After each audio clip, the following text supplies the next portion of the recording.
Well, I mean, there was no question about taking on the role, honestly. Like, as soon as Wes said, I'm writing something and will you be available at this time? I said, yes, whatever it is. And then reading it, I mean, it was so fun to discover, first of all, the sort of whole world and kind of movie that it is, this sort of like romp and this adventure, this sort of episodic adventure of these characters, you know, traversing this country. And the character just had so much fun stuff to do. It was just the greatest gift, really. The story is of Zsa Corda, who's the I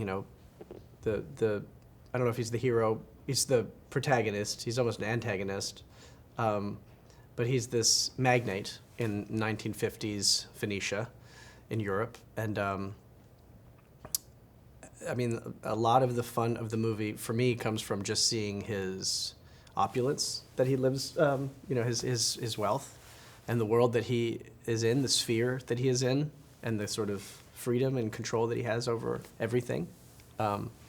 And the story is following him trying to pull together this scheme that he's been plotting, which is a very involved, comprehensive scheme involving dams and railways through mountains, and how to make it profitable and not have it collapse in on itself. Bjorn is brought in because Zsa always keeps a tutor on hand. He's a man of like insatiable knowledge appetite, and he's always got a tutor teaching him about, you know, like engineering or chemistry or what have you, or in my case, insects. He wants to learn about insects. So he's brought Bjorn in as the on-hand tutor, and as the situation escalates, Bjorn's duties start to grow, and he takes on a more important role in the administration. Working with the bugs was great. Each one was a learning experience for me. Wes got me, as a starting gift for the movie, a amazing book by this famous French bug guy called Fabry. I think the book is called The World of Bugs or something, and it was really fascinating. I got really into it actually really fast, like just sitting and getting ready in the morning, reading about like sacred beetles, which are fascinating, and praying mantises. And actually, so I read about a praying mantis in the book before working with them, and I learned that if they do kind of sink their hooks into you, you have to kill it to get it off. Like they just won't release. So when I was working with the praying mantis, I was very, very worried about that, for my sake and for his sake. I didn't want to feel it, and I didn't want him to have to die. But everything went great. Watching Benicio play Zsa was so much fun, and I love him in this character in the movie too, which I knew I would when we were working on it, because he brings so much charm and sweetness to this character, who's on the page is sort of very, sort of a scoundrel, and very untrustworthy in his daughter's eyes, and like a person of very low moral standards. But in Benicio's hands, he's a very sympathetic guy, and actually he's just a very misunderstood guy, and he has his reasons for all the ways that he's operated in his life and in the world. And so it was just nice seeing Benicio infuse every moment of this guy, even when he's being sort of, you know, strong-handed with his children, brings so much tenderness to it underneath. You just always feel a lot of love for this character, and yeah, I find it to be a very moving character and performance. I really loved doing the quicksand with Benicio, because he had to go in there first and figure out how to navigate this stuff, and then I go in, and then we have to be wearing it for the next sort of 5 scenes of the movie, just caked with this like mud. That was a lot of fun. It's fun to kind of suffer through things like that with another actor. You get kind of all this slop on you in the morning, and you feel some solidarity in that. Mia Threapleton plays Liesl. It was amazing watching her do this. I was really the whole time thinking, wow, she's going to be great in this movie, and she is. It's such a nice balance, I think, between her and Benicio. They're bringing such different kind of feeling to this movie, and creating this really sweet balance. And I love the moments where you can sort of see him reflected in her. You can kind of feel that she's his daughter, just through little moments of instinct that she shows. It's very fun to watch Wes work, because he's such a captain on the set. with everybody. I mean, he has, his crew is sort of this like bespoke crew that he's been, cultivating for however, 30 years or something. So there are a lot of people that really become like lifers in his world, and it's amazing watching their dynamic and their shorthands. And Wes is very involved in every aspect of the set. Like everything is run even in a very specific. I feel like he's spent sort of as much energy building the machine of production as he has put into the actual results of the movies. It feels like a very carefully created environment, and so it's great to work in, and you sort of function differently in it than on any other set. I've never sort of had an experience as an actor quite like this one, where you never leave the set as an actor. You don't like go off somewhere. There's nowhere to go really. There's no trailer or room for you, so you just pull up a chair and kind of sit and watch things going on, even if you're not involved in them. The worlds in this movie created by Wes and Adam Stockhausen were unbelievable, and like the railway line in particular, and the train tracks in the tunnel felt like it was like a mile long. I mean, when we first went in there, it was unbelievable. I've never seen a soundstage that big. This was in Berlin at Studio Babelsberg, and they had like this enormous stage, and the track like ran the length of it, and they had a real train on it. That was just one, and then the airplanes that we shot in, and Jaja's home, and the ship. I mean, I really couldn't believe it. When I was reading the script, I was wondering how we were going to do this movie, and wondering if Wes was going to do a sort of forced perspective thing or a quite two-dimensional, plane, and make it look sort of, impressionistic or something. But it was actually very immersive, and they really brought the worlds to life, and it was way bigger than I thought it would be. So it was staggering to walk onto. I personally can't wait to see it with an audience, because I think it'll be a really fun ride with an audience. I've only seen it alone with my wife in a room, and we had a lot of fun, but I think with an audience, it'll just be fun to see, how it's playing, and see where people are laughing, and where things become emotional, because I actually find the movie very moving. So, and especially at the end. So I think it'd be a very good physical experience to see it with an audience. And it's just, I think with that world on that scale, and that, on a big screen, it would just be, fun to disappear into. It's a fun world to go into. It seems a little bit of a no-brainer when you get an audition for a Wes Anderson project to go and do it, especially if you are somebody who really admires and has loved his work since you were 9, 12 years old, which I was and I am. They had given me a scene from a completely different project that had absolutely no bearing on what the actual script ended up being like in the slightest. So I had no idea at all what it was meant to be. No character description, nothing. But I did it, and then got a call back, and went in, did a few of those. Met Wes for the first time, I think, at recall number 2. And I remember I was very nervous to meet him, and then he opened the door and he was wearing pink socks and slippers, and I was not scared of him anymore. And glasses and a stripy shirt. And we just spent a lot of time talking, which was great. And then I finally got the script.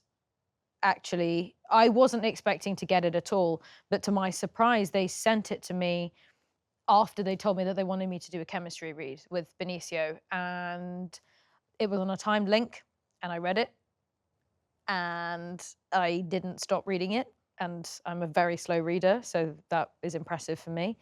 And my initial thoughts were just, holy shit. The Phoenician Scheme is about a man named Zsa Corda, who is one of the wealthiest, if not the wealthiest man in Europe. And over the course of a slightly undetermined amount of time, some assassination attempts have been taken against him. He has survived all of them, I think 6 plane crashes at this point in time. And he realizes after his most recent one that, okay, he needs to secure his family assets. And in order to do that, he needs to bring back in his estranged daughter. When that happens, and when we meet Liesel and Jar Jar in the same room, we become aware of the fact that actually she has ulterior motives for meeting up with him again. She has some very long time dormant, unanswered questions, and her intention behind this meeting again is also to find some answers to those things, and thus they quest onwards to go and secure their family fortune, basically, and meet some very interesting people along the way. Michael Cera's character, Bjorn Lund, is an entomologist, which is a great word, is an entomologist who has been hired by Jar Jar to tutor him during moments of his free time, I think is actually the line. And Jar Jar has a thirst for knowledge of varying different kinds. Clearly, insects are the most recent topic of interest. And seemingly by accident, but also quite possibly because of terrible planning on the part of Jar Jar, Bjorn ends up sort of becoming the administrative secretary. And it sort of it just all sort of gets intertwined from there, because he's suddenly the administrative secretary to this mad harebrained scheme that how could that possibly work? But yeah, so there are several stops that are made along the way. Stop number 1 is the Sacramento Consortium, comprising of Leland and Reagan, played by Tom Hanks and Bryan Cranston. And we meet them in a tunnel, which is a very good tunnel. It's a very good tunnel. And essentially this negotiation, a very unconventional negotiation, happens, but they do agree to cover some of the finances that are needed. There is also a boat. There is also, oh my goodness. Well, there's a desert, which is also a tunnel. Then there's a boat, and there's a dam as well. And then there's a very expensive hotel at the end. We're sort of everywhere in such a short amount of time. Getting to do that scene with Michael was so much fun. And we're very, very serious about it, but it's funny. It's funny. Michael's getting drunk on 3 beers, and I don't drink hard liquor as a nun, but I am seemingly fine. It's funny. And we had a lot of fun doing that and trying different things. And then watching Michael seemingly get progressively more drunk as Bjorn was one of the funniest things that has ever happened. Also, Michael ad-libbed a lot, much to the encouragement of Wes, but he would regularly just like come out with random Bjorn-isms. And there was one thing that he did in the section just before the tunnel. We're out in the desert and we meet Prince Farouk, played by Riz Ahmed, who is a gem of a human being.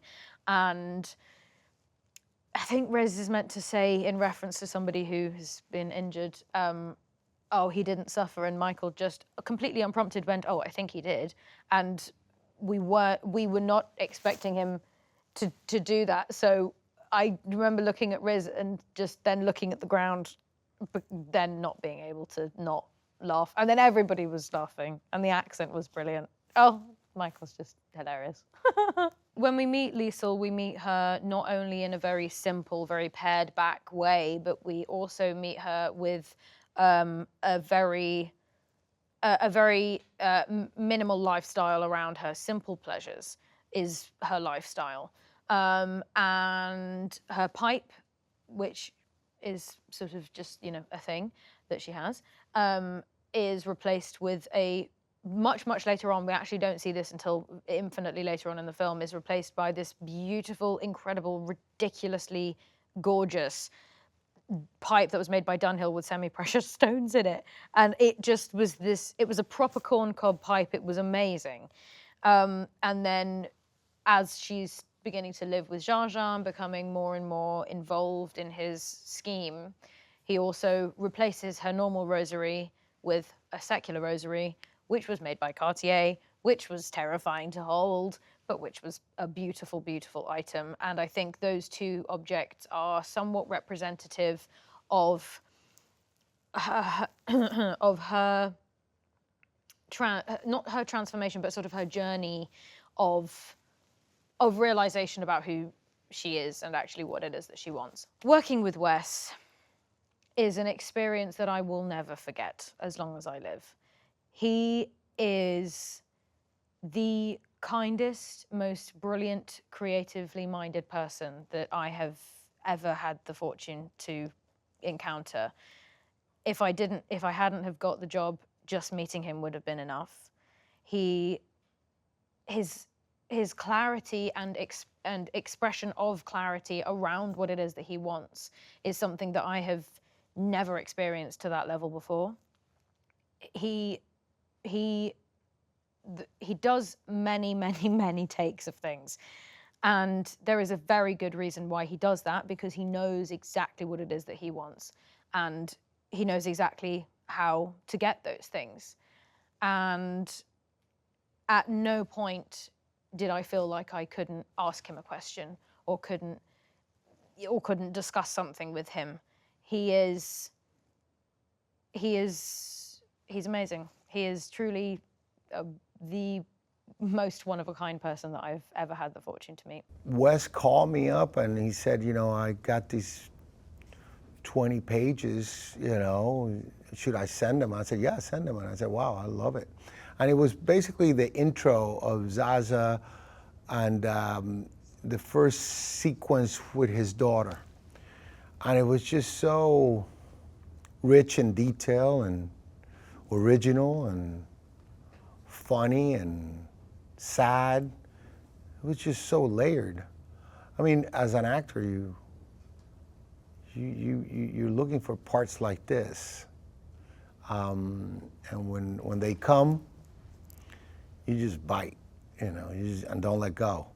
So I was quite flattered with the part, and so it was a no-brainer, really. We meet this man who's a big tycoon businessman who, right off the bat, he's got enemies. We know he's got enemies. And in order to save his family fortune, he brings his daughter to be his heir. And we quickly find out that he's got 10 kids and his daughter is the oldest one. And we quickly find out that he's neglected his daughter. He hasn't seen her in the last maybe 10 years or so, or 6 years.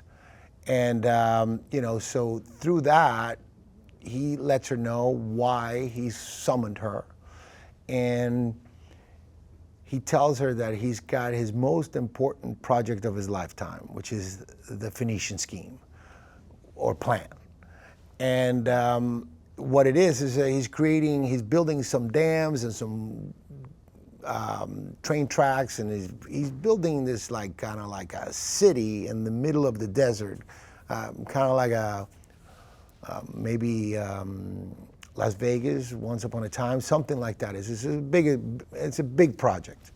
And so she's, you know, he's telling her how this is going to be done, and she's doubtful about this plan and about him as well. And then suddenly his enemies start changing the game. So he has to, in order to save the family fortune, he has to lock in all the investors. And he's got about 6 of them. And so he's got to travel all over the place, and he's doing anything he can to close the deal before it's too late. you play with the best. You know, you know, here we are. You know, we have Tom Hanks, Bryan Cranston, Riz Ahmed, Jeffrey Wright, Mathieu Amalric, Scarlett Johansson, Benedict Cumberbatch, and then you have Bill Murray, Willem Dafoe, F. Murray Abrams. There's so many actors that come into Hope Davis. You have so many great actors that come in to do. Some of them are little parts, and it just, everything just gets better. It's just, all the scenes get better because of the talent that, you know, and Wes attracts, but it's also his writing. And his filmmaking. Let the inner child play. And I think as an actor, you always have to tap into that. And I think in a Wes Anderson movie, it's a great place, it's a great playground. His body of work, the team he has that I've worked over the years with him as well, his vision. And I think his writing is just, he's just extremely human. Even though these characters are bigger than life, but they're very human, and they're sad, they're funny, they're dangerous. There's so much to play in there. And maybe sometimes the best thing is to do nothing, because the writing does it for you. That I kind of like learned quick, you know. It's just like, you know, let the words take me. But I think it's all of that, and also the atmosphere that he creates. He creates a very family-oriented type of atmosphere on the set and off the set. It's amazing to see the sets. You know, it's really incredible to walk in, read something, and then go in, and then maybe see it in the storyboards, and then see it in person. Maybe like seeing pictures of Rome and then going to Rome. It feels a little bit like that, you know, where you just see you know, a painting. You read about a painting, you see it on a photograph, and then you see it in person. And that's kind of like how it feels in a way with Wes. You read it, then you see it in the drawings, and then you actually see it three-dimensionally, and you're in it. And it's trippy. You know, it's trippy. And it's great. It helps your interpretation. Through the picture, she will, in little moments, she will make him realize things, and make him understand things, and make him see his own faults. And in the end, it is that relationship between father and daughter that turns Sasa into a better human being. I think Sasa is always going to be a little bit of a rascal. You know, he's always going to be a human being. But I think at the end, he gets what I think he was not aware of, but I think he was, which is he wanted to have a second chance for all the time he wasn't there for his daughter. In the end, she gives him that second chance, and he realizes that what's important is you know, family, not so much the material stuff. Even though at the end he's still trying to make money, but what's important is, in order to be happy, you just have to be happy with yourself and the ones you love and the ones that you should love. And I think that's if there's a moral to the story, or one of them, I think that's one of them. Well, you know, Mia, you know, she knew every line, everyone's line. You know, she was very prepared, which was nice to have an actor that is, you know, sometimes she might even correct some of my lines, and she's super talented, and you know, you know, just great. Her presence is very strong, so she was not intimidated by Jaja. And Michael is super funny. He's just super funny to be on the set, you know, and you know, he's terrific also, and also, but you know, it's funny when you're working with an actor and you have an actor that is like, you know that they're like in character or committed to the part. And it's nice to work with actors like that, you know. They're younger than me, and I've never worked with any of them, but it was a pleasure to work with both of them. And what happens is they make you better, really. And that was kind of like my experience with both of them. I just think they're terrific in the film, and it was a lot of fun. I think the movie is so rich that it's impossible to watch it one time and get it all. I think it's one of those movies that pulls you in to want to watch it again. And I've been in some movies that might be like that, and you know, I call them movies that have legs, that they will, you know, travel in time. And I think, you know, Wes has many of these films, let's face it, but this one is another one. And it's kind of like amazing seeing Wes at this stage of his career.